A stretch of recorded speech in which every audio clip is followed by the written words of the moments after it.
Today's podcast is dedicated to Peter Bailey, my dad. He was a long-term Doctor Who fan, and he will be sadly missed.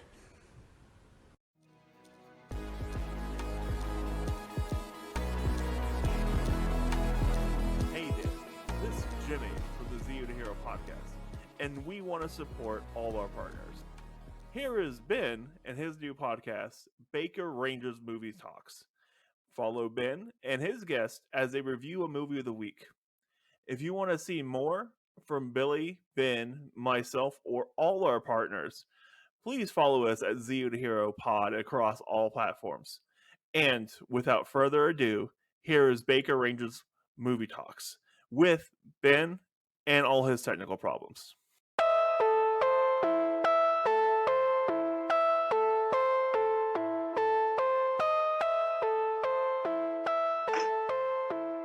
Hi, welcome to BakerRangers. Welcome to BakerRangers Movie Talk. This is a place where we can talk about the movies we love, and I'm here with my guest, the Red Cornish Ranger. You can find him on TikTok, on Instagram. He's now on YouTube, and he's on Twitch. So thank you, Mark, the Red Cornish Ranger, for coming onto my show. This show. Not a problem, Ben. And so we're going to be talking about Doctor Who. So what was your influence with Doctor Who? Like, what got you into Doctor Who? And how big of a Well, I literally grew up with it because my dad was a fan of Doctor Who. He did watch a lot more than I did because obviously I was born in the 80s, 84. So I came in round about nearly close to the end of it before it went on its hiatus in 89. But I managed to watch most of Sylvester McCoy's era. But then obviously I had to wait till, well, my first one I majorly saw was in 93, where their anniversary episode they did with their little crossover with EastEnders, which was a bit weird, but it was a good episode. Yeah, well, obviously then I had to wait till 96 for the main movie, and then when it came back in 2005. But I've always been a fan of it. I watch all the old series, all the old episodes. My dad used to have the 20th anniversary on on VHS. That's how old I am. Which I used to watch a lot. I mean, I can literally tell that story back to front. I could. The Five Doctors. Yeah, the Five Doctors. Yeah. With Richard Harris as the first Doctor, because unfortunately William Hartnell passed away. And apparently Tom Baker didn't want to come back. It's his only regret. He didn't come back. Yeah, I think a lot of fans regret that because you can't call it the Five Doctors when you have four Doctors, and the only scene with the Five Doctors was a not aired episode because of it was a writer strike or something was going on at that time. Oh, I'm not sure. I don't remember that one. I know basically the reason he. Oh, you could be thinking of Shada. It was Shada. Yeah. Oh, Shada. Yeah, Yes. no, that was a Fourth Doctor episode, Yeah. and that's what they stole not stole because it was their property.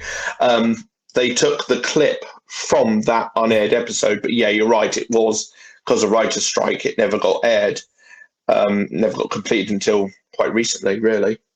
Yeah, that's how they can use new footage for Doctor where it didn't look like. But now with DVDs, because they have the DVD with the not the full episode because they didn't record all of it. You have the version where Tom Baker sort of narrated it. Narrated the empty spots, and then they have the animated one now. So the anime, which is very good, and I think it's brilliant. They brought him back as well at the end, even though he's very old now. Yeah, but he's got one of those voices that he doesn't sound that much different than he did in the. He doesn't know. So it's a little bit deeper, but you can't really tell that it's older. You can't, not when you're in the moment, and especially that I listen to the audios as well, and he is a big influence on the Big Finish audios that I listen to, and like you say, you can't tell the difference. You really can't. No, I think even Lala Ward, is that her name? She does Yeah, Romana in that too, doesn't she? she does. Yeah, she's even had her own series essentially. Nice. All right, so this is movie talk, so we are talking about movies, and I'm sure some people in America that were like, "Well, Doctor Who's just a TV show. They never had a movie. What are you talking about? Movie Doctor Who? The 1996 movie? Well, that was technically a made-for-TV movie pilot prospect, but Yeah, which didn't work. I kind of wish it did. But there was a movie Peter Cushing. Peter Cushing in 1965. So the show started in 1963. It took off like wildfire, especially with the Daleks. I think Daleks were more popular at that time than the Doctor. And if you watch these movies, you could tell that, even though it's not the Doctor, the characters are different. It tells the same story, and it's still just as good. It is. It is a brilliant film. It is. Even when you compare it to the TV series, I mean, like you say, the characters are different, but the main storyline follows pretty much as the episode does itself. Yeah, so we're talking about Doctor Who and the Daleks, and then we're also going to talk about the sequel, Doctor Who Invasion Earth 2150 AD. So that's a long title for a movie. When the show was just Daleks Invasion of Earth. So it was, yeah. I think with the film they did drop a lot of these. Because TARDIS was just TARDIS. Getting TARDIS. Like it was even though the TARDIS is kind of personified now, but yeah, they kind of personified it a little bit more in the movie called Getting TARDIS. This is TARDIS, not the TARDIS.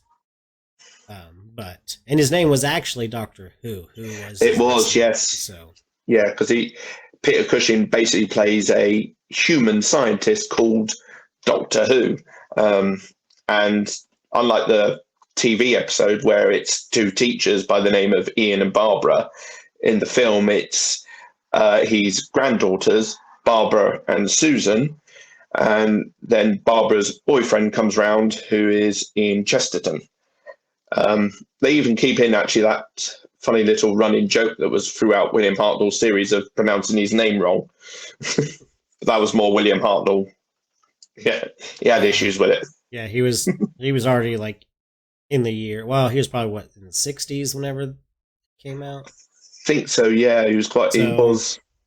Yeah, one of the oldest. But yeah, they did it in the movie where he called him like Howard or Harold, something that started with the age that wasn't even close to Ian. Yeah, where with Hartnell, it was just literally his last name. He never got it right. But instead of editing it, because back then for Doctor Who itself, they were on a very low budget. They were even in a rundown studio that the sprinklers went off every time it got too warm in there. But obviously the movie had a much more bigger budget, and you can definitely tell it had a bigger budget.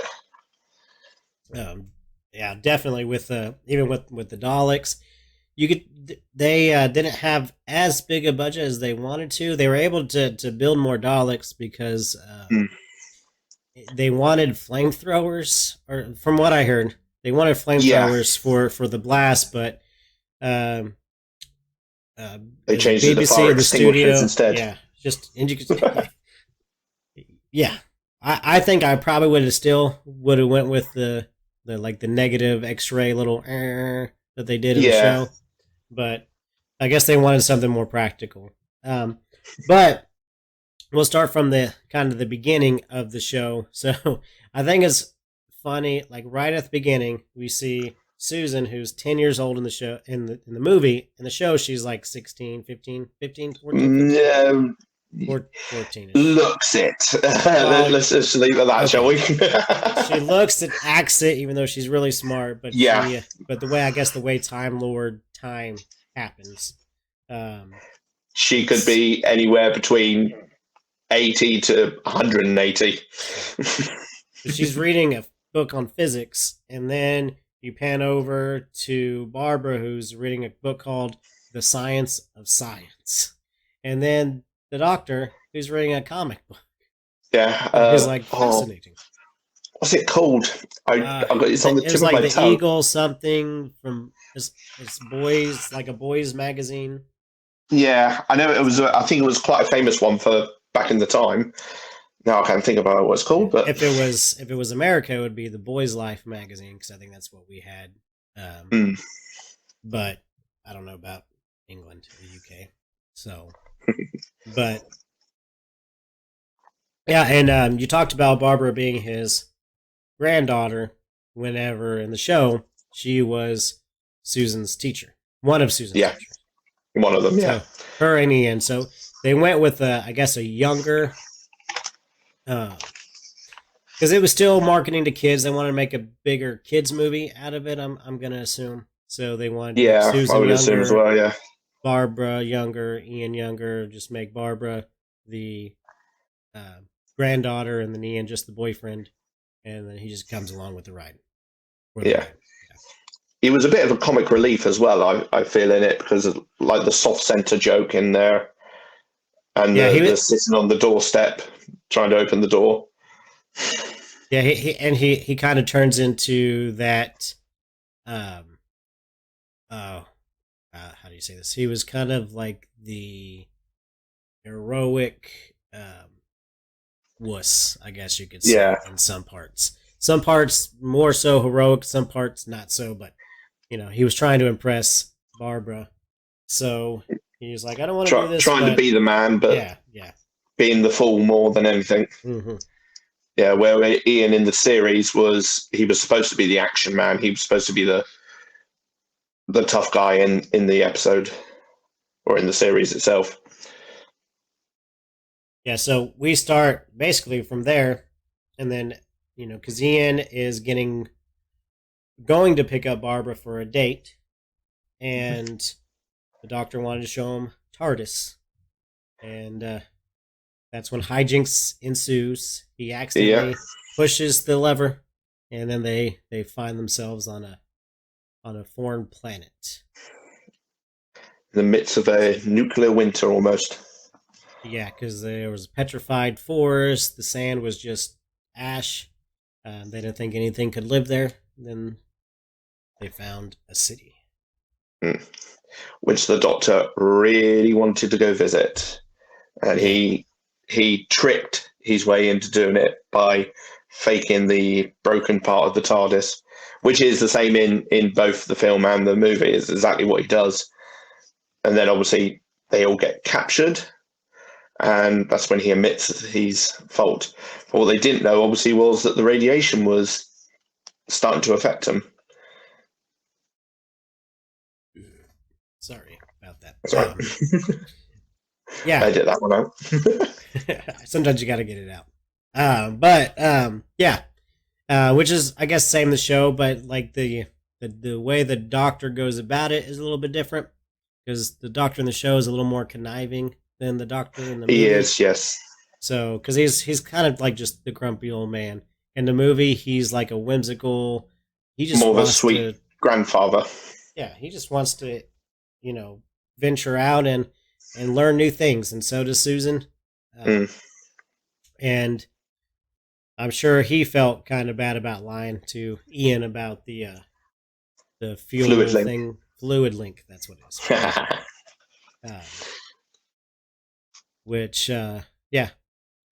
But then they are captured by the Daleks, and they commandeer his fluid link, so that's going to come back to bite him.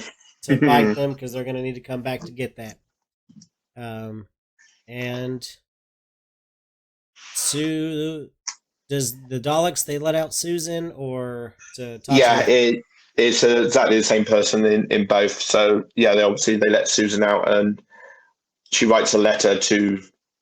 No, that's later on. So they let her out because the Daleks realise that the TARDIS crew have this drug that the Fowls left outside TARDIS. So obviously Susan goes back down to pick it up. they secretly tried to put a second lot of drugs because they knew the Daleks were going to take them. Tried to hide it. Now that was something I noticed. Interesting difference between the TV and the film. In the film, they actually filmed Susan getting caught with the extra drugs, but in the television episode, it was only sort of mentioned offhand, as it were. So it's like you got an extra scene in the film you did. Yeah. Well, I think, maybe they want to do a little bit different, but at the same time, that kind of like defeats the purpose of giving them the second if they're going to get caught with it. Oh yeah. It probably didn't need to be needed, but yeah. So the Thals are rivals of the Daleks. I guess they were in this nuclear war centuries ago, or however long ago it was. But is that kind of retconned in Genesis of the Daleks, where they're the okay. In Genesis of the Daleks, that's actually happening during that massive war. The only thing that was sort of retconned-ish was the name of the Thals, the Daleks themselves, or the people that created the Daleks were called Carnids, which is basically Dalek spelt backwards. But there was supposed to be a third species called Dals on Skaro. So we think that that's where that, the sort of like the genetic mutants came from, the Dals, which then were created for the Daleks via the Carnids, as it were, in a roundabout way. Yeah. It's can be confusing when you're looking at Doctor Who canon, because it can, yeah. every showrunner kind of does their own thing half the time, and when it's the 60s, 70s, and 80s, sometimes it's hard to go back, especially whenever they lost a lot of the episodes. They have about 90 episodes missing. Yeah, they're all the first and second Doctor, but at this, they did lose some third Doctor, and I think third and fourth Doctors, or at least third Doctors, but they eventually got some of those back. Yeah, they got. I mean, I remember when it was in the hundreds for missing episodes, but it has come down in later years now to, I'd say, about 90. I feel like saying about 98, 97, 98 odd missing. Yeah, but not really a whole lot new in the last 10 years, so. But we can talk about that later, especially with them disbanding the animation department again. Yeah, which is a shame. It's a horrible shame, because why? Because never mind. We'll talk about that later. Okay, so the Daleks told the humans that the Thals are like hideous beasts, and then when Susan goes to retrieve the drugs, I don't know if I can say drugs on YouTube or anything, because sometimes I don't know. It's the medication. How about that? I use the word medication. To take back the medication, she sees this ominous figure. She doesn't know what it is. It's like cloaked, and so she runs to TARDIS, not the TARDIS, and then he walks in, and then you find out that what you thought was a monster was an actual cloak, and he was a humanoid. Gold, was it like, or gold hair?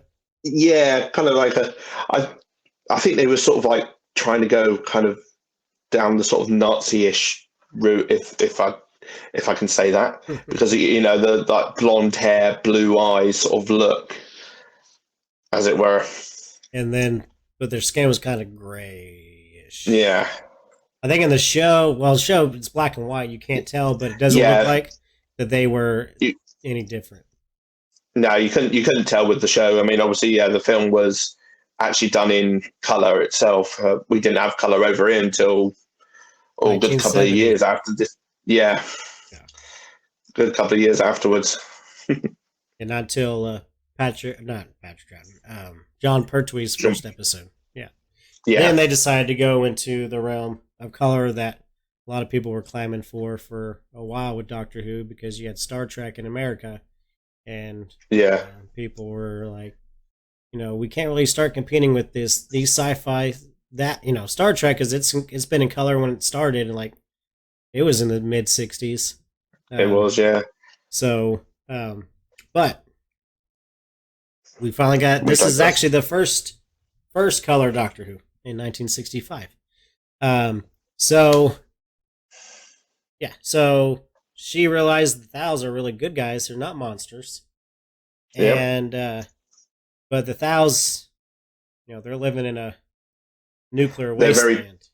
And they're very pacifist as well now, because history of them fighting their war, they didn't want to fight if they could help it. No, because that resulted in neutron bombs and other things, basically like a nuclear holocaust. But somehow there were enough survivors of Thals. They just want to be friends with the Daleks. They want food, and they are willing to trade their medication for food. The Daleks want the medication because they think that it's going to cure them, so they can get outside of their Dalek travel machines, I think they were calling themselves. Yeah. But yeah, the Dalek casing. Because they could only run around on the floor because of static electricity. They couldn't leave the city at all.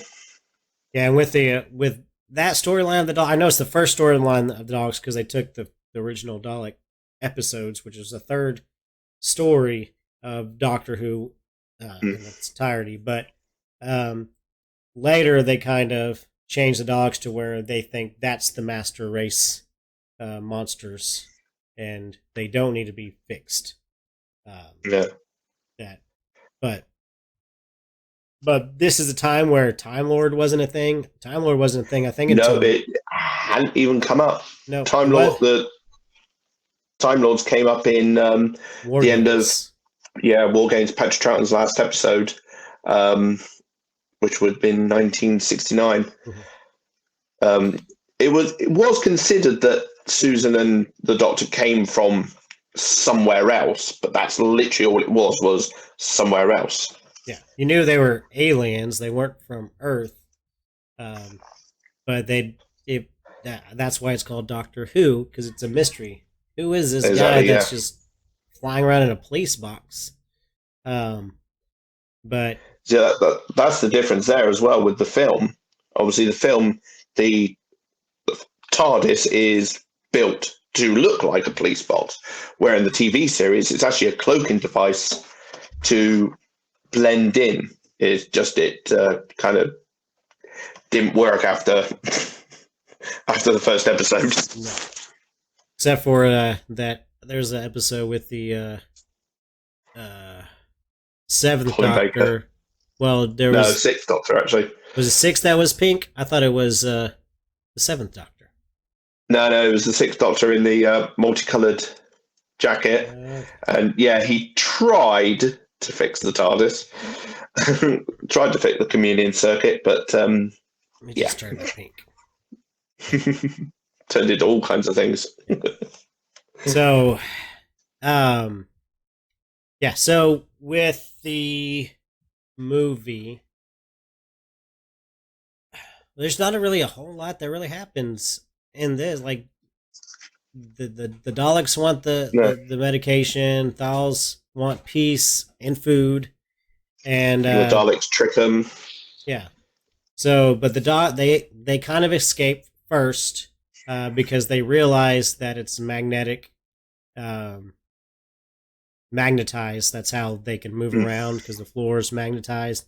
So Susan was able to get the cloak from the Thal. He gave it to her, and they were going to use that and some bean paste food stuff to block its vision, so they can shut it off, I guess, right when it goes over the cloak, because it's made of plastic. So he didn't have any power, and then they tried the whole prisoner escort trick, which didn't, which I suppose probably wasn't that old back then. No, But you think they could have done it?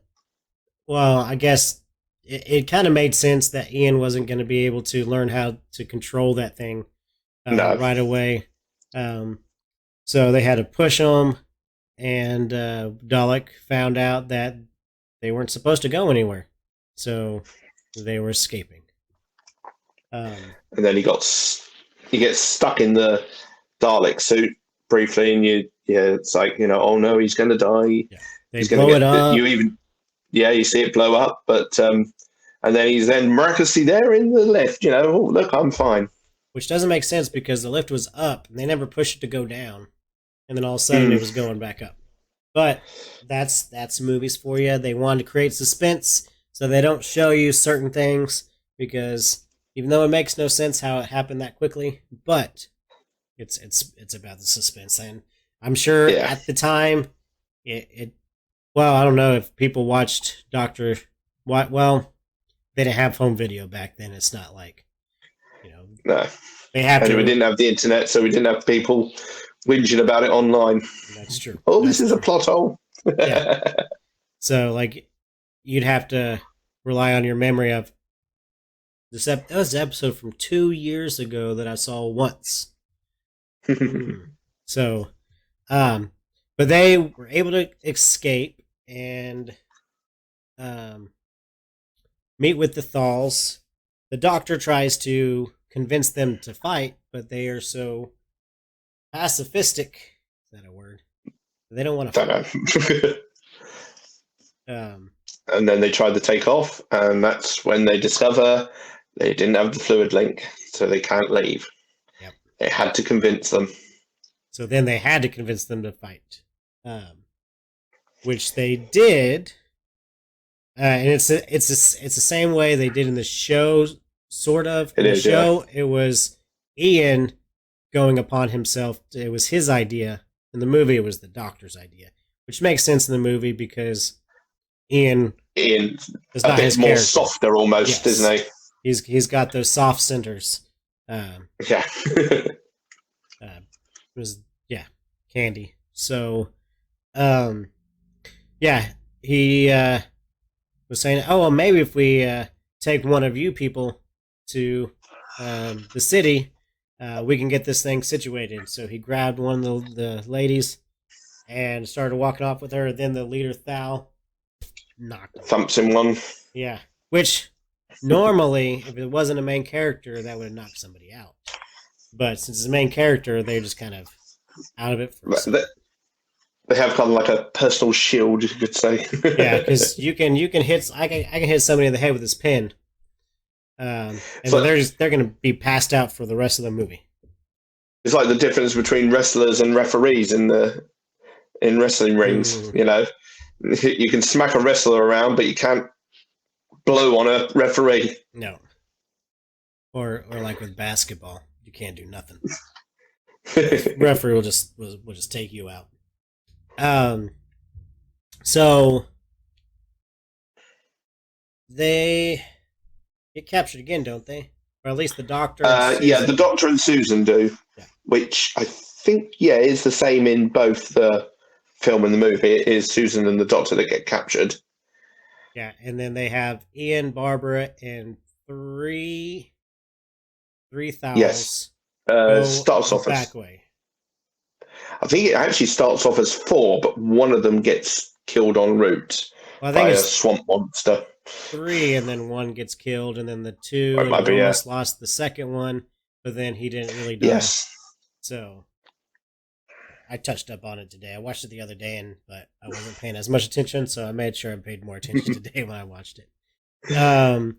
So they found a back way, and then the Thals that are still at camp decide, well, maybe we do need to fight for our right to party. So everything kind of happened at the right time because the Daleks were about to drop a bomb, literally. They were, because they figured rather than trying to cure themselves, they found that the actual neutron radiation was their cure. was the only way they could survive. So they were going to irradiate the whole planet so they could live on it. And then wipe everybody else out because they didn't like anybody that was different. Which was Kind the of theme sounds of familiar for stuff happening in the news, eh? Yeah, because Doctor says people are afraid of what they don't understand. Mm-hmm. It's kind of it's metaphorical for a lot of things, especially in our time now, with people just everybody being afraid of everybody now, and so hate's just rampant. But It is definitely not here though. no. So they were able to they had enough people in there to cause the Daleks to kind of accidentally, inadvertently shoot themselves. They stopped the bomb because they blew up their little control They panel. basically blew up their power source, didn't they? So the bomb didn't drop, and then they all lived happily Lucky ever 7, after. I think it was. 3. Out It was number 3, and yeah, like, that's my favorite. I watched it a few days ago, so yeah. Well, you have to count to 3 before you can get to 7. So I guess you can see where you got. No, anywho, yeah. So it was actually a pretty good movie. Like you would think that movies now they're so visually clearer. A lot of times people say, "Oh, this looks old, so it's got to be bad." It was made in 1966. It wasn't a terribly big budget movie for a sci-fi movie. Well, they back did good then, for what they actually had. yes, and it's good. Like I enjoyed it. I think because it was the same story as a show, and the show was brought out in I don't know, like it was like 5 episodes. No, 7. 7. Okay. 7 foot. Yeah. So that's what. It's about the episode itself. I think is about 2.5 hours long. Okay. If the whole story, if you have all 7 episodes. Yes. So for what they did, they managed to obviously squeeze it into about an hour and a half, isn't it? I think. I guess almost an hour and 20 minutes, a little less than an hour and 20. So it's less than an hour and a half. But they fit literally the whole story. They just take out any of the longer, There's definitely a lot more explanation in the TV series compared to the film. The film is very fast paced. But that is the nature of films, isn't it? That's true. But the pacing still worked for that episode because there wasn't a whole lot to it. So like even the show was 7 episodes, they probably could have done that in 4 or 5 episodes. They probably could have, yeah. The thing with Doctor Who is they add a lot of filler to make, especially in the early days. Yeah, because they basically made an episode a week or something. Like they were filming and then it was released, so they had to kind of rush things out, and so sometimes they got to draw things out because they might not have another story yet because they're still working on the next story, so they got to draw things out. They do, yeah. So they could. Especially back then, they were, like you say, doing weekly stories. I don't think there was much of a difference between recording it and actually having it released. I think it was probably even only about a week, maybe a touch more. So they didn't have time to, like you say, they had to make sure they had a backup plan to carry on. Yeah, and most of the effects were on-set practical. There wasn't anything. There wasn't a whole lot that they could do in post because the movie you can redub things. I think there was one of the women Thals in there where the actress couldn't. She had a scheduling thing where she couldn't come to the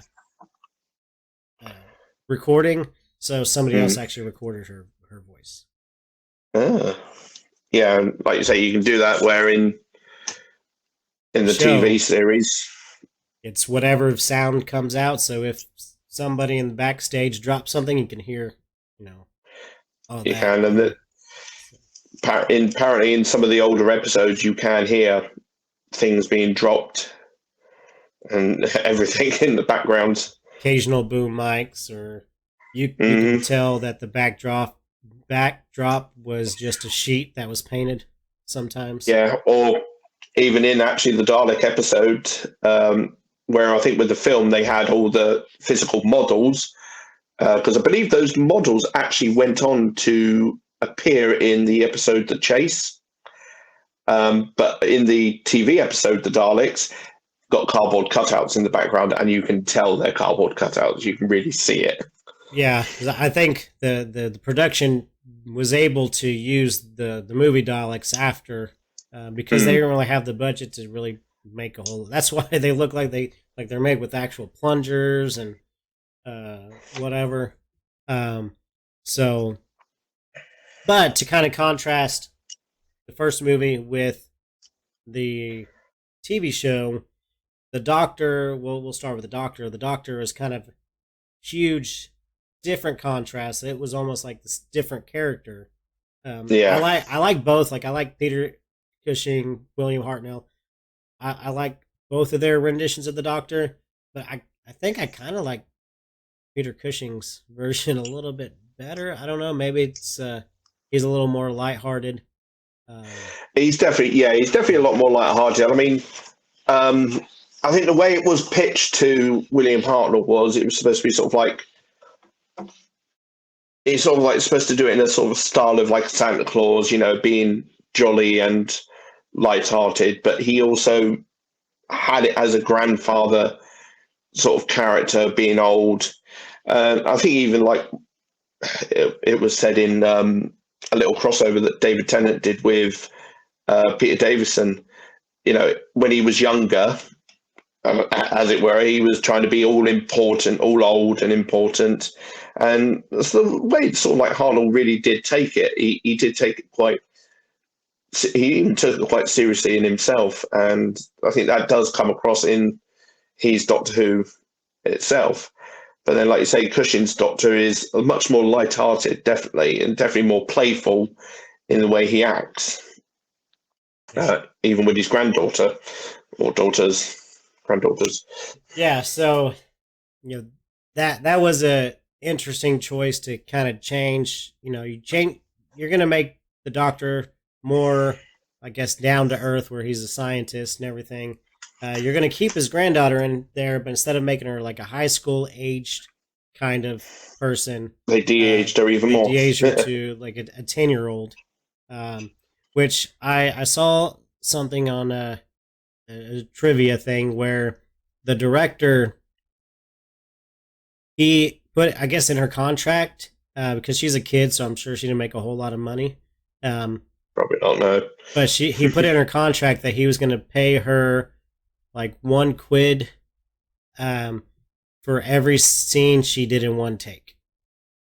And she ended up doing a lot of scenes in one take, so whenever they did the second movie, he took that out of the contract. He chose not to, yeah, I don't blame him. I don't know how much quid, I think they said it was like £5 back then or something. Yeah, I'm not sure. But I don't know. It was 1960. Yeah, me neither. And I'm from the other side of the world. I didn't get my introduction to Doctor Who until like 97. My dad was into Doctor Who, but Doctor Who really wasn't in the States as much. Like when it did, I don't think the first two Doctors I don't think ever aired in the United States. I think it wasn't until John Pertwee that they did. And I'm sure it was probably quite a bit after, because even when they started back up in 2005, America didn't get episodes till like a year later. Like Peter or David Tennant was already the Doctor when we got the Christopher Eccleston Doctor. Yeah, States. I know. It did have a lot of trouble actually getting out in the States, didn't it? Because like with that TV movie, which we won't go too much into, but the main reason it didn't actually work was something that it just didn't want to be picked up by the American side. Well, it was a hit it. over here. Yeah. Oh, they tried to. Well, I kind of went because I liked. Crap, I just forgot his name. The guy who played the Doctor. Paul McGann. Paul McGann. Yeah, I liked him as the Doctor, and I understand why they didn't go with him in 2005, because they did what a lot of people wanted the 96 movie to do, and basically continue it but reboot it at the same time, because people didn't like that they showed Sylvester McCoy at the beginning and had the story where he died and regenerated to Paul McGann, because a lot of Americans who didn't watch Doctor Who didn't understand it. Wouldn't understand it. So that's one of the biggest reasons why it didn't really take off, because the American audience really didn't get it. But we're not talking about that movie. That could be for another podcast, because because there's more to talk about with that when it comes to Doctor Who than just these two movies. Definitely. So Barbara and Ian, rather than being teachers of Susan, Barbara was her sister, Susan's sister, and then Ian was Barbara's boyfriend. I'm sure, again, I think they just did that to make it younger, appeal to a younger audience, rather than... kind of like show a relationship in there. Sorry, excuse me. No, you're good. And being younger, they can appeal, because I think Barbara and Ian in the show were like in their 30s or 40s. Something like that, yeah. So there wasn't as much to connect with the audience that they were reaching for. But I think it worked. I suppose it was Susan's job in both, really, wasn't it, really, when you think about it? Like you say, the kids would react more to Susan being younger, and the same within the TV series as well. Even though we didn't really know her true age, but... But according to, I guess, her fake birth certificate, she's probably 14. I'm sure that... I don't know, because I'm sure that's the only way they can get her in school. Yeah, somewhere along those lines, I think it would have been. They'd have to manufacture some sort of paperwork, but... or just have, what is that, psychic paper? Just give a sheet of psychic paper. That's their credentials. I know that wasn't a thing back then. That wasn't a thing till New Who, right? That wasn't in there. It was New Who that brought it in. Okay. All right. So now that's basically the first movie. It's not much different than the show. It's a good movie. It's a basic storyline, but it's enjoyable. The second movie, I don't know if I enjoyed it as much, because it just seems like it was just mostly just filler, like most of the movie. I don't know. But we will go into that after these messages from zeotohero. Hello, I'm Billy, the host of zeotohero podcast, and you might know Ben from the BakerRangers, but he is also a close friend of zeotohero and takes part in the numbskullery that is the Bulk and Skull podcasting. Join Jimmy and myself, and sometimes Ben, with technical problems as we explore creators and fans alike and their fandoms as the Bulk and Skull of podcasting. Follow Ben on zeotohero anywhere you find your podcast. And so now we're going to go into the second movie, which is Doctor Who Dalek Invasion Earth 2150 AD. And a bit of a mouthful. It's a huge mouthful. You needed a little bit of oxygen after you just say the title. The title of the show was just Dalek Invasion of Earth. This is Dalek Invasion Earth. There's no of. And then there's a discrepancy, I guess, according to the Doctor Who DVD of the episode, or the series, story. It took place in 2164 AD, where the movie takes place in 2150. I'm assuming, the show was aired in 1964, so they just kept the 64 and 2164. So the movie, it came out in 66, so they can kind of do whatever they want. It's not connected to the show. It's not technically canonized. The movies aren't. However, I did hear that I just forgot his name. Who was the last showrunner before Chris Chibnall? Are you going down about the Steve Moffat. Steve Moffat, yeah, yes. officially the films do exist in the Doctor Who universe, to the point that the jacket that Peter Cushing wears is supposed to be lent by the Doctor. The Doctor actually gave it to him or something. And they kind of sneak in a reason why you see Peter Cushing in Solo, a Star Wars story, because the Doctor kind of like maybe brought him back in time to star in it and then took him back home. Yeah, that was sort of like why he was in films after his death. makes sense. Yeah, like it wasn't really CG. He just brought him to the future to Yeah. reprise his role. Yeah, because that was actually just in the 50th anniversary book. They were going to try to put it in the episode or the movie or whatever it was, but I guess they just didn't. So Yeah, they probably just ran out of time or something. yeah, because that was already like an hour and a half, which it's 50th anniversary, so it should have been. Which we can talk about that. So before we go on to this, we are gonna have an episode eventually in the future where we talk about the '96 movie and possibly the 50th anniversary. Maybe for next year is the 60th anniversary of Doctor Who. Yeah, So that'd be a good one. next year would be a good, maybe not good. We can do it before then, but next year would be a good year to do Doctor Who content since, well, Doctor Who and Power Rangers, because it's the 30th anniversary of Power Rangers next year. It will be, yeah. And the 60th anniversary of Doctor Who. So that's a lot of anniversaries in one year. Definitely, yeah. So, Could be a good year. all right, so they kind of go a different route at the beginning of this, like where they went more lighthearted in the beginning or in the first movie. They start out kind of real serious with just with the music, you know that something's going down. These criminals are robbing a store and then they blow it up. This cop, played by Bernard Cribbins. Yes, who is one of my favorite temporary companions of Doctor Who.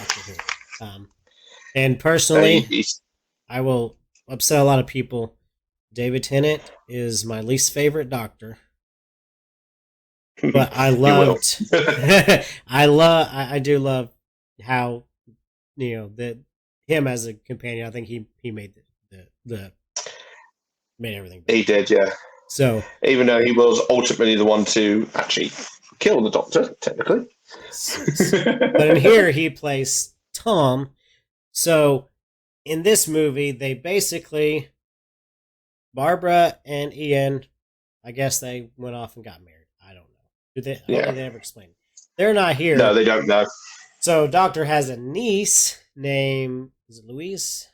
Lois. Yes, Louise, yeah. Louise.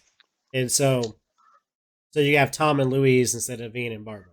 So basically, different dynamics. Yeah, Louise, so they're not a couple. It's, makes things a little bit different, even though Louise is just kind of there in the movie. Yeah, she doesn't. I suppose she does play the same role that obviously Barbara does in the TV series, but like you say, she does feel more like she is just there. I mean, there's no character development for her, obviously, and yeah, it's very stale sort of like character. Yeah. She's just in the background. Well, and some of the Barbara stuff in the show was done by Susan in the movie. Yes. So yeah, basically. It's so you didn't really need you're right, yeah. Louis. But so Tom, he's a cop. So TARDIS is a police box. So he went to go do whatever you do with the police box. I guess call the police. It is basically they were around before the radios, before the walkie-talkies, so they would use those to call for backup. Oh, I knew I didn't know if it was for just cops or for people can just go and call the police. Bit of both, basically. You could use it. Yeah. Okay. So he thinks he's going to go call for backup, but then it's TARDIS. Yeah. And so he's like, what's going on? I think he eventually It's bigger on the inside. It is way bigger on the inside. Whereas Bill says it's smaller, or was it? It wasn't Bill. It was Clara. It was like it's small. It's smaller on the outside. Yeah, they normally say it different. Anywho, Danny Doctor Who. So, he wakes up from his feigning fit, and the doctor says, "Hey, you're in a time machine," and he doesn't believe it. Which, if you can believe that a whole house can be inside of a small space, you can't believe in. Well, he had just been knocked on the head, beforehand. So that's true. So he goes to leave, even though the doctor just told him that it's 2150, and he goes out, and now it's some desolate world. Yeah, they don't know what's going on. So I feel like saying it was meant to be near Bassety Power State. Did I say that right? I have no idea. I call myself a Brit, and I can't say that right. But yeah, near a power station in London. Okay. Yeah, so I'm going to read from the, this is from the DVD of what the story is. It's basically the same story as the movie. So this will give you a good indication of what goes on in the movie. And I'll try to give you my good movie trailer voice. Yeah, so radiation nil, oxygen normal, pressure normal. Yet London is deserted with no sign of life and no sense of normality. Exploring the decaying city sometime after 2150 AD, the Doctor and his companions soon learn that it is not as empty as it seems. The Daleks, far from having been destroyed on Skaro, have conquered the world. Nearly wiped out by storm and plague, the Earth's population has been commandeered by the Daleks into huge mining operations. Some humans have suffered the further indignity of being transformed into robo-men to serve the Daleks and their diabolical plans. Humanity's only hope for survival lies with a small band of resistance fighters who need all the help they can get. Dun dun dun. So, like in the when they get to this little desolate world, like London, that's decimated. It's the same thing that happens in the show. Things fall in the TARDIS where they can't get to the TARDIS, even though in the movie it looks like it's easier to get to the TARDIS than it did in the show. Yeah, because it was just the board sticking one way, and that was about it. Yeah, that's always confused me as well, because when you consider, even though the doors say pull to open, the Doctor has never pulled those doors to open them. He's always pushed them. So why couldn't he just push the doors and kind of squeeze through? Yeah. I've always wondered that. Yeah, man, I don't know. I know they were afraid that more stuff would fall down, and maybe the TARDIS itself is not very sturdy, but if it was sturdy enough to take what it took, it should have been okay. But, yeah. And so in the show, Susan's ankle got all twisted up. In the movie, it did too, but the movie was like, oh, I think my ankle's twisted. That was about it. Yeah, it kind of righted itself quite quickly. But I suppose fast-paced, though, wasn't it? Yeah, because they got an hour and 20 minutes to say the same story of, I think... it is a little less. I didn't write it down. This one might be the 5 episodes. Yeah, I think you might be right, yeah. It's about an hour 47 minutes. So in a sense, the show is only 20 minutes longer. Like, almost 30 minutes longer. So, well, technically, if you take in the intros from each show and the credits, it might be probably about not the same. Much different. Because in the movie, there's not... Well, I guess you do have, like, 5 minutes of credits at the beginning. That was back then where most of the credits were at the beginning of the movie and not at the end. So yeah. it was kind of opposite back then.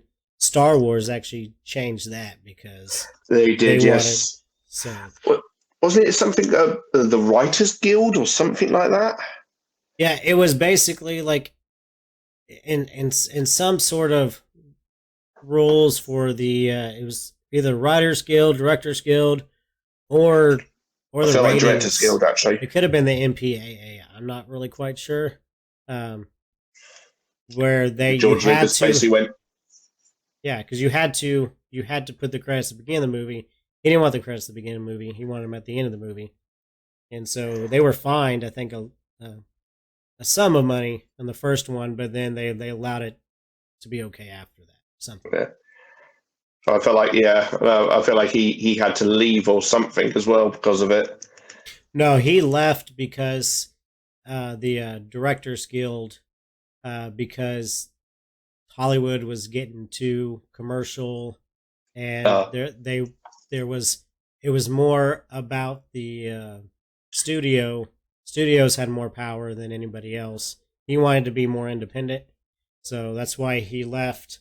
That's also why he couldn't get Steven Spielberg to direct Return of the Jedi. Mhm. That was who was going to, but because of those disputes with the Guild, he got Richard Marquand instead of Steven Spielberg. But Steven Spielberg was intended to direct Return of the Jedi, which would have been awesome. Didn't he also lose a bet with George Lucas over those films? I feel like him and George Lucas made a bet on something, and I think he lost. I'm sure they did something because they're like the best of friends. So They are, Steven yeah. Spielberg did a lot of influence on Star Wars. Well, and he directed all the Indiana Jones movies. So, but I don't know. We digress. Yeah, we digress. That's a story for another day, and I'm sure I've heard something like that, but I just don't remember. But yeah, so because we were talking about Doctor Who, not Star Wars, but it's easy to talk about. I love Star Wars, so but I like Doctor Who too. So in this world, the Daleks are trying to take over, and they've turned some people into robo-men, where they control what they do, and so they're like the Dalek police. And then there's resistance fighters trying to just make it. I hate to say it, but I do feel like the Robomen were a lot better looking in the film than they were in the TV series. I think the budget must have not stretched in the TV series because they looked like they had wires hanging out of them. The helmets didn't really sort of like fit properly, where in the movie they kind of like look like soldiers that have been suited up. Yeah, I'm sure for the TV show, they probably found some props from other shows and like, hey, you guys don't do this anymore. So yeah. But yeah, they looked okay. They kind of, I don't know, their helmets kind of remind me a little bit of, it might not, just might just be me, but Peacemaker's helmet. Yeah. Without the front. So, which I still haven't seen that show. I hear it's good, but I have not seen it yet. So, I will see. I think. Nah, it's okay. But I don't know. It doesn't seem like much happens in this movie. Like, no, it is. all. It is quite sort of a straightforward one, isn't it? It's they have a little capture scene. Then they're all making their way from London to Bradford, I think it is, or something, wherever this mine is. And that's where the sort of like the action really actually does take place eventually. But that's right near the end of it. Yeah, it takes a while because I'm like watching and it's just people going from one place to another place, and it's well, I don't know if it's hard to follow or I was just ADHD and just not paying attention while I was watching it. But it's still a good movie, but like you say, the pace is, to be honest, I say that in the first one that the pace is faster in the film compared to the TV episode, but for the second one, the pace is about the same, to be honest, because you like I said, you are going from one moment to the next in both of them. The only difference is obviously the cut in the episodes compared to one straight movie. Yeah. And it's like really not that much different. You know, you do have some where you think somebody's helping them, but they end up turning them to the Daleks and, letting the Daleks Yeah. know that they're there. Which that's some of that stuff, like with the older or the ladies that were cooking. You don't know if they were good or bad. In the show, it was Barbara in that situation, and then a it was Barbara female and person. extra woman. Yeah, and in the movie, it's one of the it's Susan and one of the men. Yeah. Yeah, well, I think it's one of the bigger characters, but yeah, like we said, it's almost like the Barbara role was, even though she was replaced with this niece, Louise, it was more put on to Susan for the extra Barbara parts. I mean, I think even in the TV episode where you have the Robomen Rebellion, it was sort of like Barbara was the one that instigated it or tried to start it by giving the Daleks orders, but in the movie, it's the Doctor that does it. Yeah, I understand like giving some of that to Susan because she was so big in the first movie, and she did her part well as a 10-year-old. It was the same actress as well, wasn't it? I believe. Yeah, it was. So the only two that were the same was the Doctor and Susan. I guess whenever, I don't know what happened, maybe they just couldn't secure the actress that played Barbara, so instead of doing somebody that's recasted the same role, they changed the character entirely. Yeah, but then still give Susan most of the Barbara stuff. Yeah. Sorry, I was being yeah. Because she's not even in a whole lot of the movie, really. Like you see her a little bit at the beginning, and then through the middle, she's just in the she's a very forgetful character, isn't she? Yeah. When it comes down to it, and then she just keeps disappearing. The story kind of revolves more around the Doctor and Tom and Susan because they all get kind of split up. But in I guess similar fashion, the first one are the Daleks are going to use another bomb, or it's the whole storyline of they wanted to turn the planet into like their own. Going on to the reference earlier, they want to turn it into their own sort of Death Star. They want to be able to actually move it, so they want to put an engine where the core used to be. So they were going to plant a bomb that was going to blow the core up, so they could then put in some kind of space engine to then pilot the planet around. And was that was the same for the show too? Yeah. In fact, it actually came back as well in New Who, with the whole Daleks wanting to move Earth. They kind of gave us a reason. It was in the last episodes of season 4 of New Who. It's been a while. I really need to catch up on that. Season 4 was that was the good. I think that was with Catherine Tate's Donna. Yeah, they had some of the best stories in that season, I think. Yeah, they were definitely a very enjoyable duo, and I mean that's also where Bernard Cribbins obviously comes in back as well, ironically.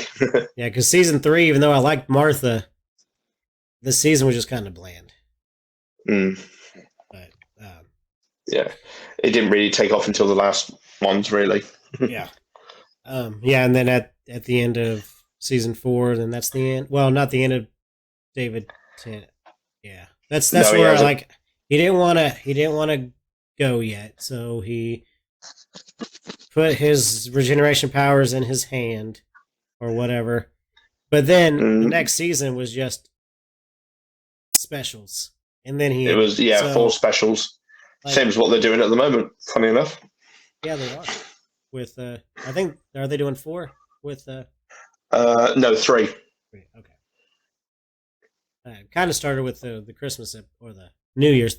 Apparently, with Chris Chibnall, he has something against Christmas. because there are no Christmas specials; they're New Year specials now. So Yeah. Well, more than likely, Russell T will bring it back to Christmas. Hopefully, I'm sure he will. But I didn't care as much for the Russell T era. Some things I like, some things like yeah. Well, we can talk about that for another day. I do keep plan training on. you off. That's true. Well, it's easy. I love to chase squirrels. I'm like a dog. Squirrel, squirrel, squirrel, squirrel. Going down rabbit holes and then chasing squirrels in the rabbit holes.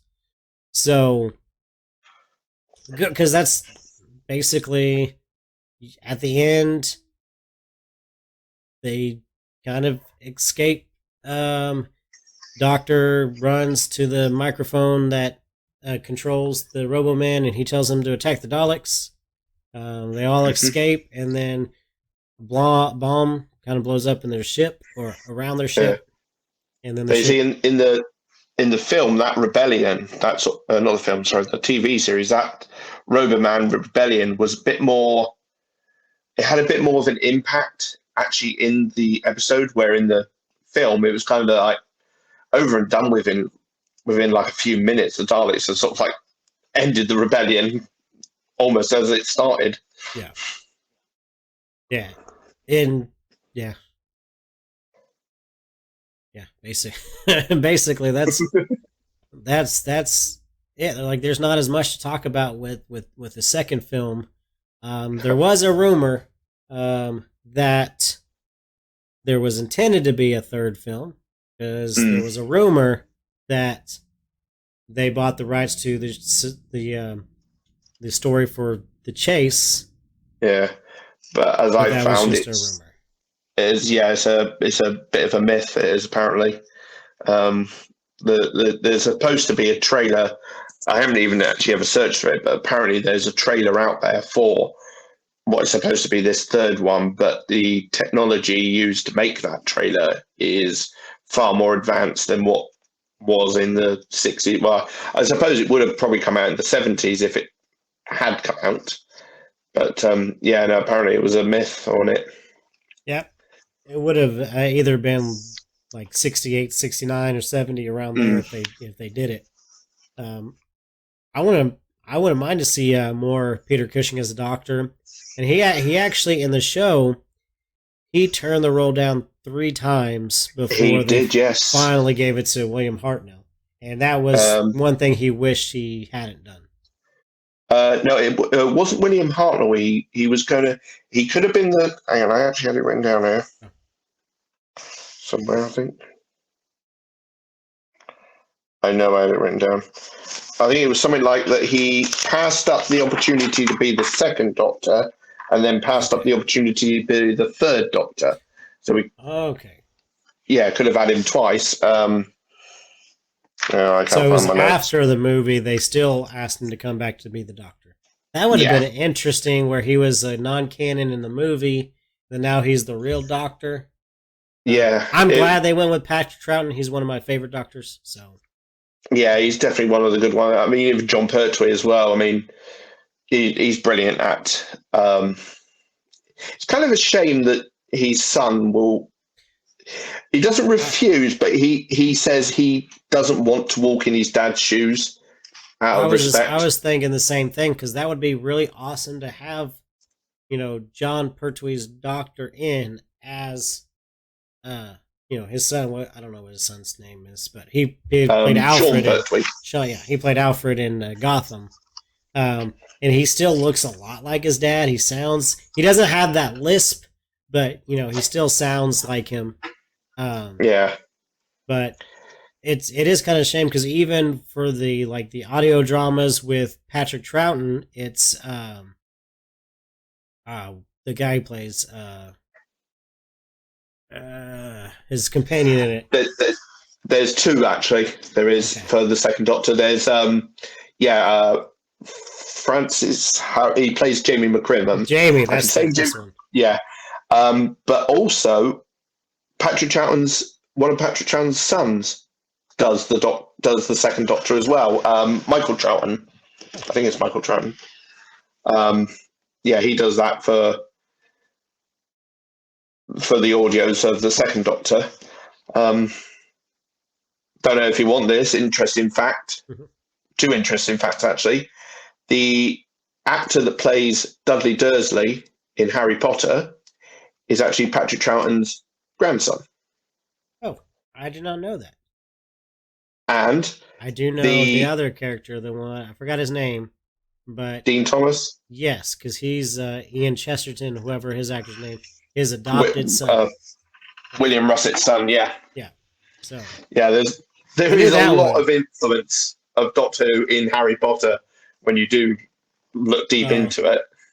yeah, if you kind of think about it, because there was the obvious David Tennant was in one of the movies. Hmm. A few other Gambon's actors. been in. Yeah, Gambon's been in episodes. The guy that plays Mr. Weasley, he's been a semi-main character. Yeah, because he is Ron. Is it Ron? Rory. Yeah, Rory's dad in it. So yeah, Mm. There's a lot of connection. Well, I guess if you really think about it, anything that's big and British, there's a lot of shared. It's like There is, community. yeah. So, but No. But obviously with the film and the TV series, like you say, there isn't much difference between the films and the second film and the TV episode. The only major difference is the subplot with Susan, because obviously in the TV episode she leaves, and we have that wonderful speech from William Hartnell. It's one of the best speeches, I think. yeah, it's so big that it's actually in the show like 2 or 3 times, because it's the beginning of that 5 Doctor special, the 20th anniversary. It is, yeah. It starts off that thing. It's also in, I think it was the regeneration from Peter Capaldi, that one with the first Doctor. Yes, possibly, yeah. It was either that or the Adventure in Time and Space. Oh no, do you mean because they reenacted? Yeah. They reenacted the 10th planet in Peter Capaldi's last episode. No, he has a different speech then. He does, but it's still as epic, to be honest. Yeah, I think it might have been the Adventure of Space and Time, which was the yes, yes, that one. That was it. So, so technically 2 canonized versions of it, and then one was the actual what was going on, like the biography, I guess, of Doctor Who, which was kind of fun. They did for the 50th anniversary. They did, yeah, and even he came back. David Bradley came back, obviously, to actually play the first Doctor as well, which I do think he did a brilliant go at it. I think he did okay. I think he did okay. Yeah. Okay. No one's ever going to replace William Hartnell. No. Let's face it. No. Even the guy who did it for the 20th anniversary of the 5 Doctors. What was his name again? Richard Harris. Richard Harris, yeah. But he did an okay job, but it still wasn't. It still wasn't. Apparently, he didn't get paid for it. He didn't at all? No, because he passed away before the paycheck came in. Oh, I'm sure his family got it. I hope. Yeah, probably. Okay, but yeah, I did not know that. Man, no. But the what's his name? Bradley. David Bradley. That's another Harry Potter, because he plays Filch and Harry Potter, which I need to do an episode on Harry Potter. I don't know how I'm going to do that, but there's a lot of things that I want to cover with this movie talk series. I might also create a TV talk series where we can talk about Doctor Who, the show, and stuff like that. You know where I am. Yes, you will definitely be on for a later episode, especially talking about the 96 show and 50th anniversary. We can probably turn that to another one. Soon sometimes. But I think that's all the time we have for this episode. So thank you, Mark. No worries. Thank you, everybody that's watched here on YouTube or on your podcast. Sorry. Yep. Yeah, I'll be right there. My daughter needed something. I'll be right there. But so we're ending it anyway. So you can catch Mark on TikTok as the Red Cornish Ranger. Also on Instagram, YouTube, Twitch. You probably should be plugging yourself, so I'm sorry for. No. I could do a Billy though if you want right now, because I've got my sonic screwdriver, because he normally does that flip thing, doesn't he, with his ninja thing. I could do the sonic screwdriver. That's how we can, end it and say, okay, we're done. All right. So thank you again, Mark, for being on. You will definitely be asked back. And so thank you so much. Do you have anything you want to say before we end the show? No, just like you say, catch me on all the usual social medias, and hopefully I'll be doing more videos as well on YouTube. I've definitely got a few planned. Awesome. We're looking forward to that in the future. And again, thank you guys for listening. Thank you guys for watching, and we have a good day. If you enjoyed this episode of Baker Rangers Movie Talk, please check us out on YouTube and wherever you find your podcast. And also check out our host, zeotohero, wherever you find your podcast, at zeotohero.com.